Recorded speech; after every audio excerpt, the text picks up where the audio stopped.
Airsoft GI would like to thank our sponsors.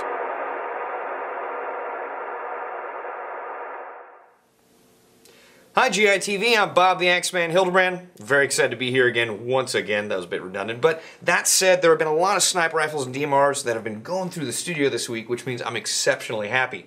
And today is no different, because in my hands is the A&K SVD A&K. Now, there's a lot of things different about this gun than other SVDs in the market, but enough about that. I'm going to give you a tiny bit of history about the real gun. The real SVD was actually accepted into service in the 1960s, in the mid-1960s, with the Soviet military as a squad support weapon.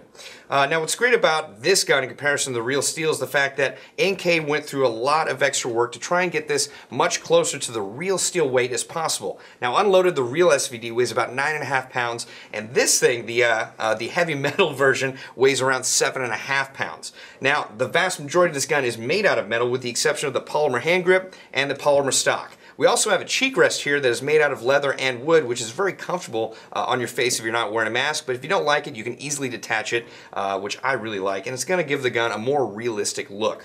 Now that said, we have front and rear adjustable iron sights. You're going to put the battery in the front hand grip right here, and this is one of the few SVDs on the market that has fully auto capability in addition to semi-automatic firing mode.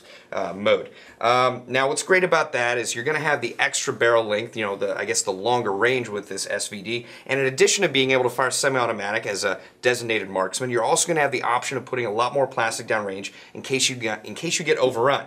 Now the magazine carries about 60 rounds. It has an ambidextrous magazine release. We do have actually the fire select over here on the right side, and I gotta tell you, the bolt on this is very smooth and feels and sounds very satisfying when you release it. Awesome.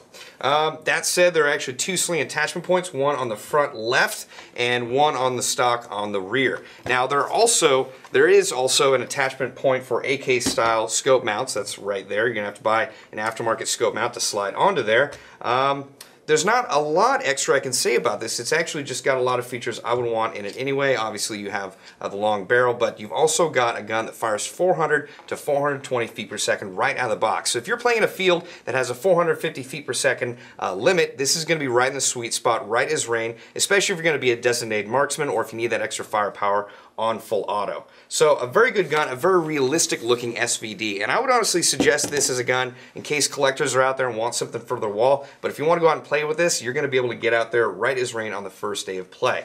Now this gun actually goes for about $204.40 on our website, but that is before you use the GI savings trifecta of coupon codes, 2% rewards back, and free shipping for orders over a certain amount. Now, I really like this gun, besides all the other features, just for the fact that it is so solid. I feel like I could just run through some trees with this stuff. So I'm a big fan of this. I'm actually going to start getting into sniping again, period, but I really want to try using the Dragunov out there. So I highly suggest you check this out on our website. This is the A&K SVD A&K. I'm Bob the Axeman Hildebrand, and this is GI TV.